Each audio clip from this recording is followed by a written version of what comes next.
Hello YouTube and fellow DC Comic fans! I'm Kelly One Shot, and this is the Post-Crisis Podcast. And today, we're going to talk about Justice League number 32 from DC Comics, written by Scott Snyder and James Tynion IV, with artwork by Howard Porter, and colors by Hi-Fi Colors. Okay, so we actually start this issue off in the Promethean Galaxy, where we see a Thanagarian ship attacking the ship that Lex Luthor and Perpetua and his Legion of Doom are traveling towards the end of time to seek the Anti-Monitor. And of course, Shahara Hall is trying to stop Lex in space before they get to the end of the time and try to seek the Anti-Monitor's help in aiding them for their battle. We actually see that Lex easily takes down the Thanagarian ships, and then we see his Legion talking to him in the past, and Brainiac talking to him from the future, and they're both kind of questioning Lex's plan and Perpetua's motivation, and if Perpetua is actually going to stay true to her word and reward the Legion of Doom when she fully arises into her power.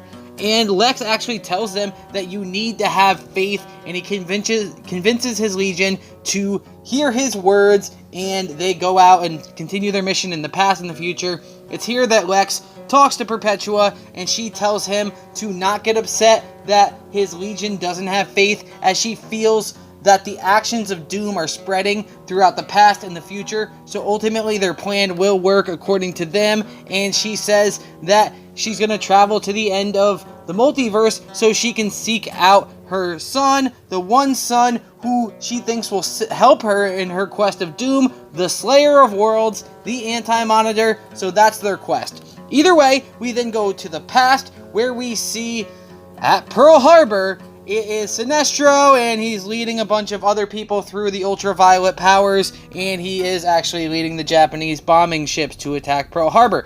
Okay, so actually we see the two Green Lanterns here, John Stewart and Alan Scott from the past, from the Justice Society of America. They're both working together, and they're talking about Sinestro, and John Stewart is explaining the ultraviolet light and how he once used it on John to try to take control of John and to invoke the negative actions within him, so that way he would become dark and fueled by the motivations of Sinestro.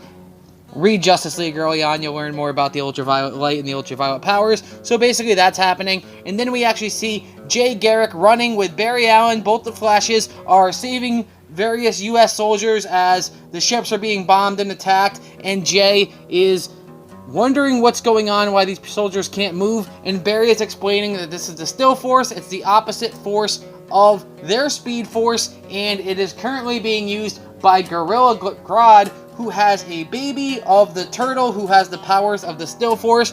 Jay actually mentions that the first super powered, super costume villain that he ever faced was also named the Turtle, and he mentions that these two have some kind of connection here that's deeper than what both of them can understand, because they don't know about the missing time or the erased memories or any of those anomalies, even though Barry actually did run into the real Jay Garrick, like the future present Jay Garrick who would have all the memories. He ran into that Jay Garrick in the Button way back in like Flash 23 or something like that, in Batman 23. It was the Button crossover, so he actually, in the DC Rebirth timeline, has run into a Jay Garrick who does have all the memories, so he didn't know who it was. Either way, this is a younger Jay Garrick. He doesn't know that he met Flash yet, and Flash doesn't remember that he met Jay, but they both question that they have a deeper connection. We then see Hawkman and Dr. Fate, and they're trying to both lock into the Starman's power and the Cosmic Rod, because that's what they're looking for. They're looking for a piece of totality in the past so they can use that to defeat Perpetua. We actually then jump ahead to the future, where our other Justice League crew, Batman, Superman, Wonder Woman, are here working with Commandy, the last boy, and they are going up against the Justice Legion A, who is being taken control by Brainiac in the future, and this battle starts happening. It's pretty epic. Our Justice League is surrounded by all of these Justice Leaguers and all of the various humans and robots of Brainiac in the future. And then it's actually here where Wonder Woman does a clutch move, and she actually throws her lasso of truth on the future Hour Man, and his powers actually activate in such a way where he's accidentally breaks the mental telepathy control device that Brainiac had on all of these future Justice Leaguers. So now they're free of Brainiac's control, and they're all fighting against Brainiac's soldiers. We then actually jump back into the past again, where we see that Barry Allen and the Green Lanterns and the Flashes are running through the ship with Starman as they're trying to make their way to the Totalitarian in the past. And as they get to the room and they see it, a glowing purple energy happens, and sure enough, Sinestro, Grodd with the baby turtle, and Cheetah all fire a hole into the ship, and they're here to try to get the Totalitarian before our Justice Leaguers. We then jump back into the future again, where now Brainiac comes down, because he's trying to get the piece of the shard, and he's trying to stop the Justice League in the future. It's actually the future Hour Man who reveals that he has the piece needed in the future for the Totalitarian. Brainiac is trying to use this. Brainiac ultimately tries to do like a mega upgrade, and he turns into this gigantic death machine, and he calls himself Brainiac 1 million, baby! Which is a Scott Snyder thing, as you may remember. Cyborg 1 million, baby! Back in DC's Metal. So it's clearly a Scott Snyder thing. Either way, they face this great, humongous threat of Brainiac 1 million, baby! And Commandy's worried, he's nervous, he doesn't think that they can win this battle. It's here where actually Wonder Woman gives Commandy the piece of the Totalitarian in the future, and she says that you need to go, you need to hide this, we're gonna stay and fight, and that you don't fight alone. Don't lose hope, because throughout all of time, we're connected, we're together, and hope will bring us through as long as we keep fighting. Very sentimental. We then go to the past, where the Flashes and the Green Lanterns and Starman are trying to deal with the Legion of Doom to try to get the piece of the Totalitarian. It's here that Starman receives a message from Wildcat that says something's going on with the water. Something is happening. And then all of a sudden, a gigantic squid fires its arm through the ship and pulls the Legion of Doom out into the water. Huge, gigantic squid. And then the tentacle makes its way inside the ship once more. And it's here that we see Arthur Curry, Aquaman, from our timeline, Aquaman, and he reveals that he is here to help the Justice League, and that he knows about their mission in the past, he knows their mission in the future, and he says that all of those pieces, even if they get them, isn't going to secure them victory.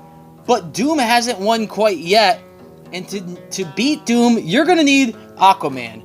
Which shows us, like I said at the end of the last issue, that Aquaman isn't working with the Anti-Monitor to go up against the Justice League. He's here to help the Justice League.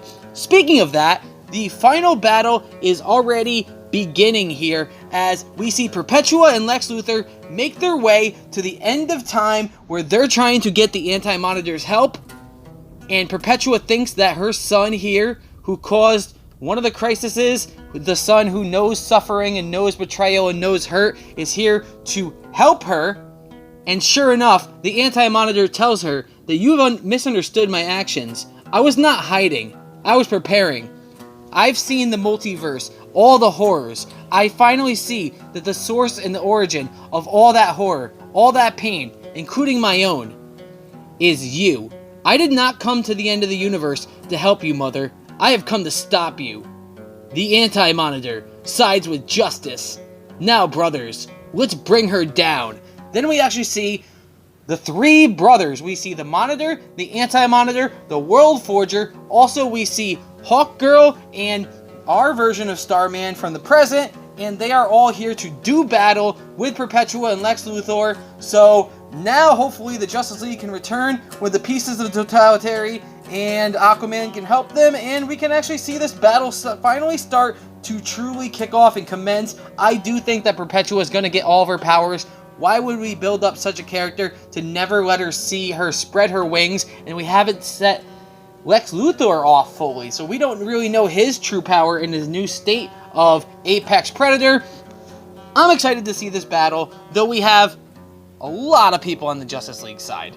You have the two Monitors and the World Forger, who are all three of them on the same power scale.